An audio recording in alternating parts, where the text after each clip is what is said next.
My son told me I couldn't attend his law school graduation unless I signed over my house to him as a graduation gift. He looked me straight in the eye and said, "No deed, no dad at the ceremony."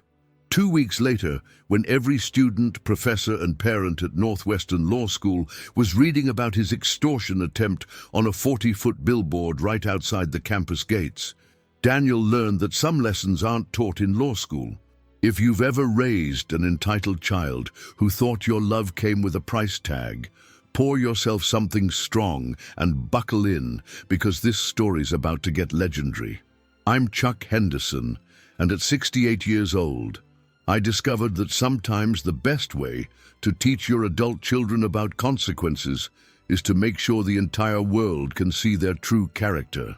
You see, I'd spent 26 years watching Daniel grow from a sweet little boy who brought me dandelions into a calculating young man who saw every family relationship as a transaction.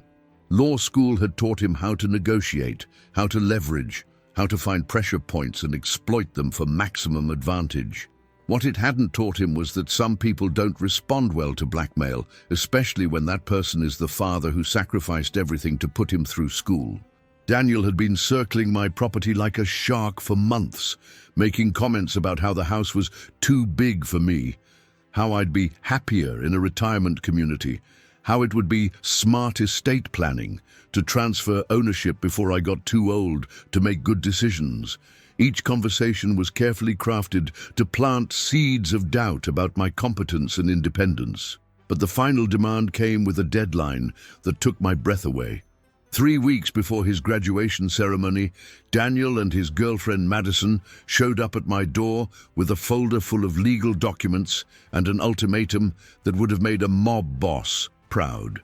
They wanted my house, they wanted it free and clear, and they wanted it signed over before graduation day. If you enjoy stories about spoiled adult children who bit off more than they could chew, make sure to hit that subscribe button right now. I've got nearly 7 decades of experience dealing with people who mistake generosity for weakness. And trust me, the lesson I taught Daniel that graduation weekend is one he'll never forget. That 40-foot billboard, visible from every classroom window at Northwestern Law, was just the beginning of Daniel's education about what happens when you try to extort the man who raised you. By the time that graduation ceremony was over, he'd learned more about real-world consequences than any textbook could have taught him. Daniel had been my pride and joy since the day he was born, the son I'd worked 16-hour days to support after his mother died when he was 12. I'd built my small construction business from nothing, pouring every dollar I earned back into giving Daniel and his older sister, Sarah, the kind of opportunities I'd never had growing up poor in rural Illinois. When Daniel got into Northwestern Law School, I was so proud I called everyone I knew to share the news. Law school tuition was nearly $60,000 a year, plus living expenses, but I never hesitated to make it happen. I sold rental properties, downsized my business, and lived on beans and rice for 3 years to make sure my boy could chase his dream of becoming a lawyer. Sarah warned me that law school was changing Daniel in ways that worried her. "Dad, he talks about everything like it's a business deal now," she told me during one of our Sunday dinners. "He asked me what I thought your house was worth, and when I asked why, he said he was just thinking about family assets and long-term planning." But I defended Daniel, made excuses for his increasingly transactional view of our relationships. Law school was competitive, stressful, demanding. Of course, he was thinking about practical matters like finances and property. I told myself it showed maturity, forward thinking, the kind of strategic mind that would make him successful in his legal career. The warning signs got harder to ignore as his graduation approached. Daniel started bringing Madison to family dinners, and she had opinions about everything I owned, from my furniture to my neighborhood to my outdated financial planning. She'd walk through my house making comments about the potential of the property, how much value it could have with the right improvements. "Chuck, you've got to think about your legacy," she'd say in that sweet voice that made my skin crawl. Daniel's going to be a lawyer, and lawyers need to project success. This house could be such a wonderful start for his career, you know? And you'd be so much more comfortable somewhere smaller, somewhere with people your own age. People my own age. Somewhere smaller. Every conversation was a subtle push toward giving up my independence and handing over the keys to the life I'd built. But I'd raised Daniel to be ambitious, to go after what he wanted, and I convinced myself that his pushiness was just determination redirected toward family planning.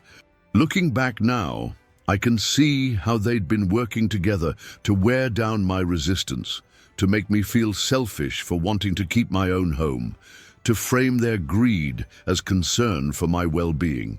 They probably thought a 68-year-old widower would be easy to manipulate, too lonely and grateful for attention to stand up for himself. They were about to learn just how wrong they were about Chuck Henderson and what happens when you mistake kindness for weakness. The pressure campaign started ramping up 6 weeks before graduation, when Daniel began making pointed comments about the guest list for the ceremony.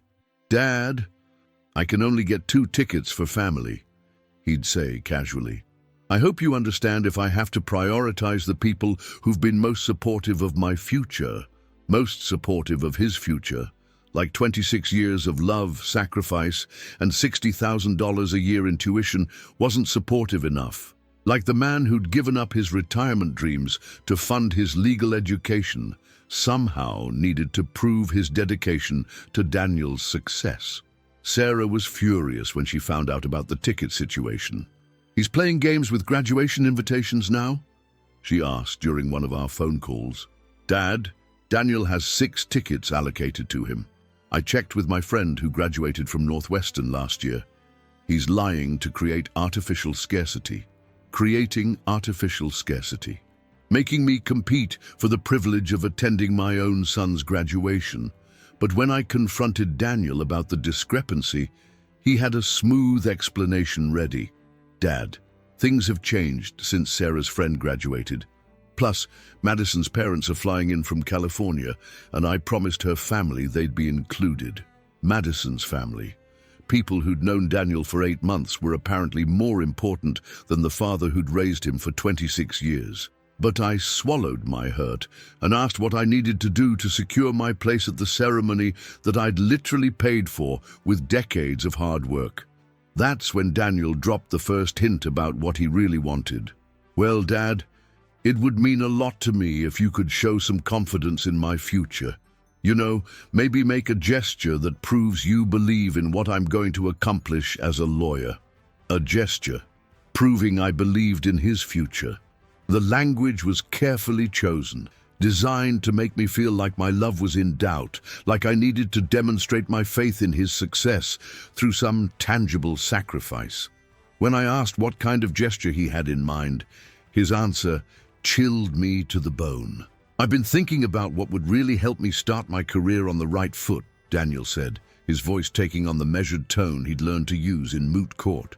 "Madison and I have been looking at houses, but the market is so competitive for young professionals. It would mean everything to us if we could start our life together somewhere stable, somewhere with real equity and potential." Somewhere stable, somewhere with real equity. He was talking about my house, the home I'd lived in for 37 years, the place where I'd raised him and Sarah, where I'd grieved for their mother and built a life as a single father. He wanted me to give him my home as proof that I supported his legal career. But he wasn't finished with his pitch yet. "Dad, think about it practically. You're getting older. This house is getting too big for you to maintain, and I'm going to be a lawyer with a bright future. Wouldn't it make sense for the property to go to someone who can really maximize its potential? Getting older. Too big to maintain. Maximize its potential."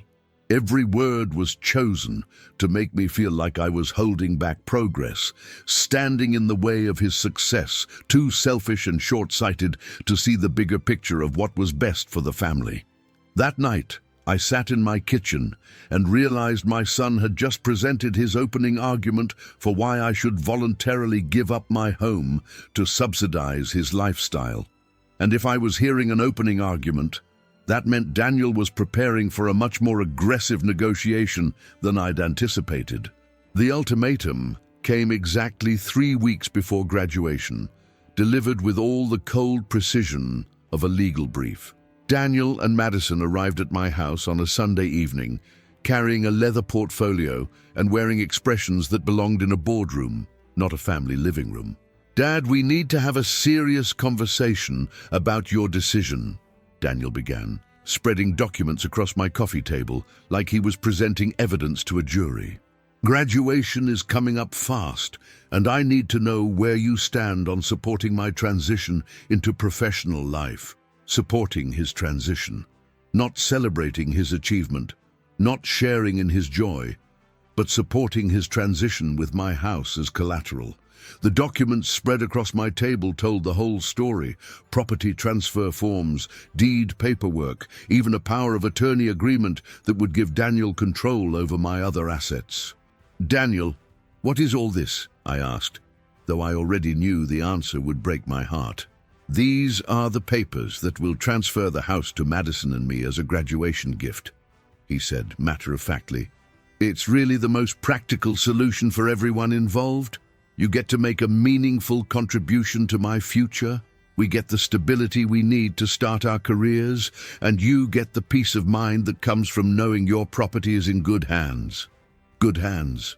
Like I'd been carelessly mismanaging the property I'd been maintaining perfectly well for nearly 4 decades. Like my good hands weren't capable of continuing to care for the home I'd built with my own labor and financed with my own sweat. Madison leaned forward with that predatory smile she'd been perfecting for months. "Chuck, we've already talked to a financial planner about the best retirement communities in the area. There are some lovely places where you'd have so much more support and social interaction, no more worrying about maintenance, property taxes, all those responsibilities that are really too much for someone your age, someone my age. Too much responsibility. They had it all figured out. Where I'd live, what I could handle, what decisions I was competent to make about my own life.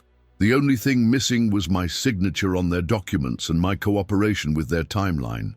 But then Daniel dropped the bomb that would change everything between us forever. "Dad, I need you to understand something," he said, his voice taking on the threatening tone he'd learned to use in mock trials. "Graduation is in 3 weeks, and the ceremony means everything to me and Madison. It's the culmination of everything we've worked for, and we want to celebrate with people who truly support our future together. People who truly support our future. Not people who love us, not family who sacrificed for us, but people who support our future with tangible contributions to our financial well-being. Here's the thing, Dad. If you can't show that kind of support, if you can't make this gesture of confidence in what we're building together, then maybe it would be better if you didn't attend the graduation ceremony. I don't want any negativity or disappointment to overshadow what should be the happiest day of my life." The room went completely silent. My own son had just told me I couldn't attend his law school graduation, the graduation I'd funded with 3 years of financial sacrifice, unless I gave him my house. He was holding the most important day of his academic life hostage to extort property from his own father. "Daniel," I said slowly, wanting to make sure I understood the depth of his betrayal correctly, "are you telling me that I can't come to your graduation unless I sign over my house to you?" "I'm telling you that graduation is about celebrating the future, Dad, and I want to be surrounded by people who are invested in that future. If you can't make this gesture, then maybe you're not as supportive as I thought you were."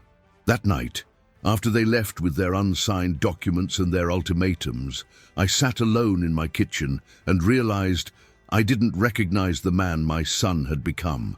But I also realized something else. Daniel might have learned how to negotiate and threaten and manipulate, but he'd forgotten the most important lesson I'd ever tried to teach him. Actions have consequences, and some consequences are more public than others. For 2 weeks after Daniel's ultimatum, I didn't call him, didn't try to negotiate, didn't give him any indication of what I was planning. He probably thought I was wrestling with the decision, weighing my options, coming to terms with the reality that my attendance at his graduation came with a price tag of roughly $400,000. What I was actually doing was much more interesting. I'd spent 42 years in the construction business, which meant I knew every sign company, billboard operator, and advertising contractor within 50 miles of Chicago. I also knew that Northwestern University sat right on a major thoroughfare where thousands of people drove by every single day. My first call was to Midwest Outdoor Advertising, the company that handled the big billboard just outside the main entrance to the law school. "I want to rent that billboard for graduation weekend," I told the sales representative. "It's for my son's graduation, and I want to make sure everyone knows how proud I am of him." The sales rep was delighted to help a proud father celebrate his son's achievement.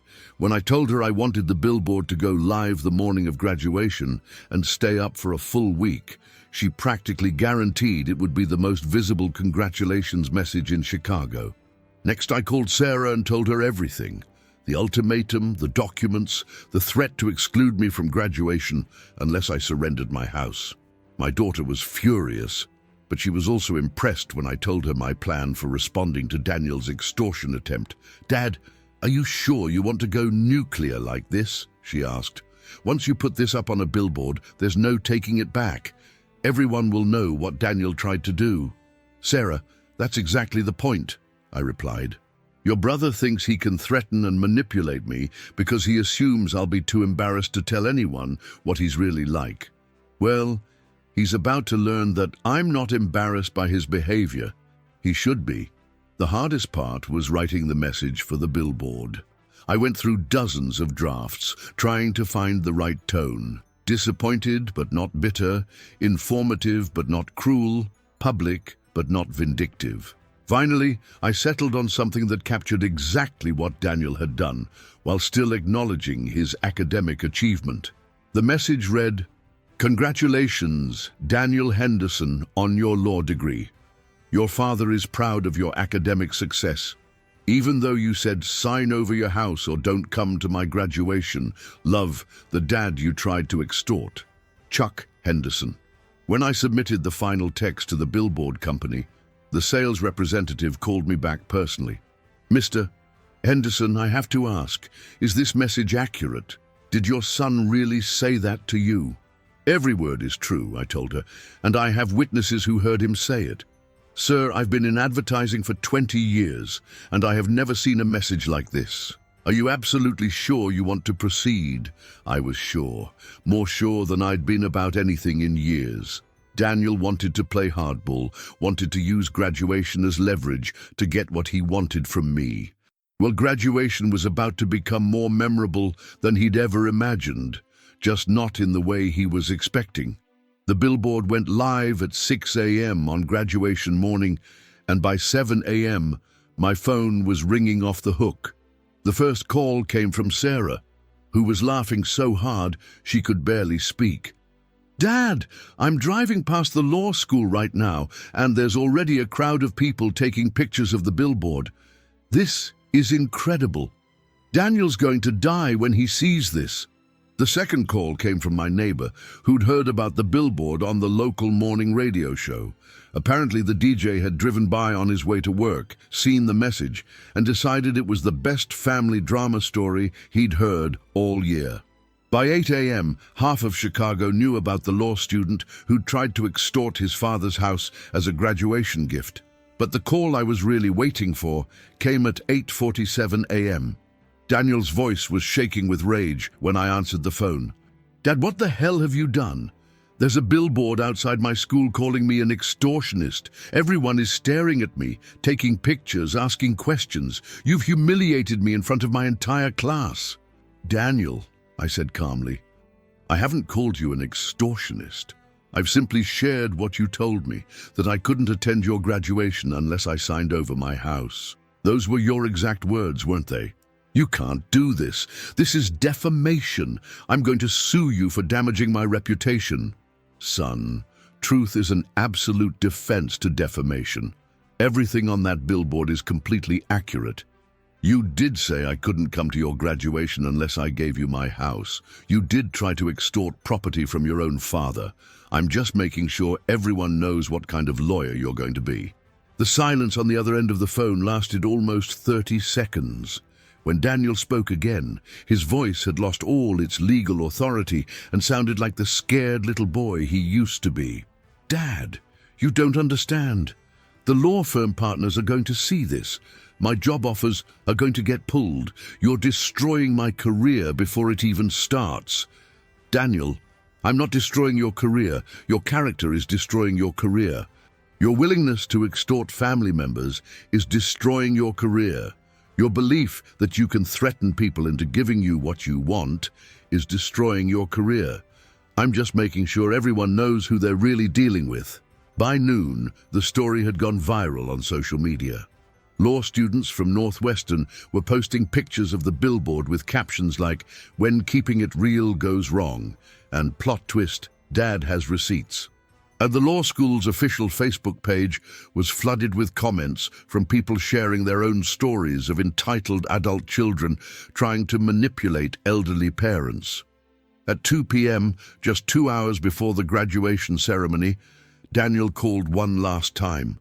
His voice was barely above a whisper. "Dad, please, I'm begging you, take down the billboard. I'll apologize. I'll never mention the house again. Just please don't let this ruin my future." "Daniel, the billboard stays up for a week, just like I paid for, and your future isn't ruined. It's just going to be built on honesty instead of manipulation.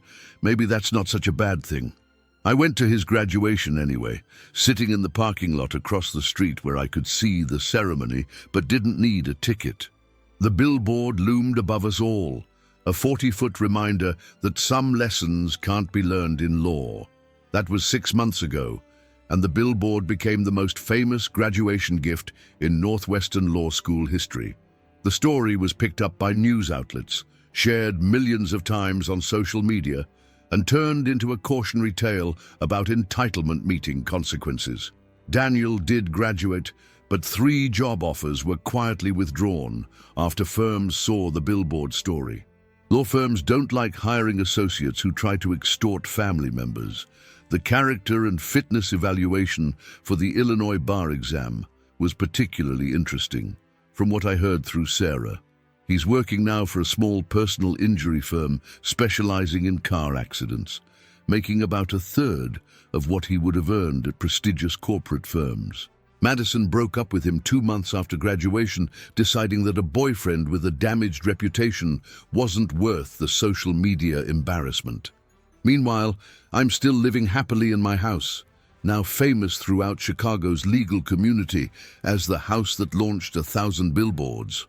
I've had reporters, law professors, and other parents of entitled children reach out to thank me for taking a public stand against family extortion. Most importantly, I've learned that sometimes the most loving thing you can do for an adult child is let them experience real-world consequences of their choices. Daniel spent 3 years learning contracts and negotiations. It took one billboard to teach him about character, reputation, and the price of manipulating people who love you. The billboard company offered me a discount on future messages, joking that I've become their most famous customer. I hope I never need their services again, but it's nice knowing the option exists if other family members test my willingness to go public with their bad behavior. Do I regret it? Not for a second. Daniel needed to learn his law degree didn't give him the right to bully his father, and the legal community needed to know what kind of person they were potentially hiring.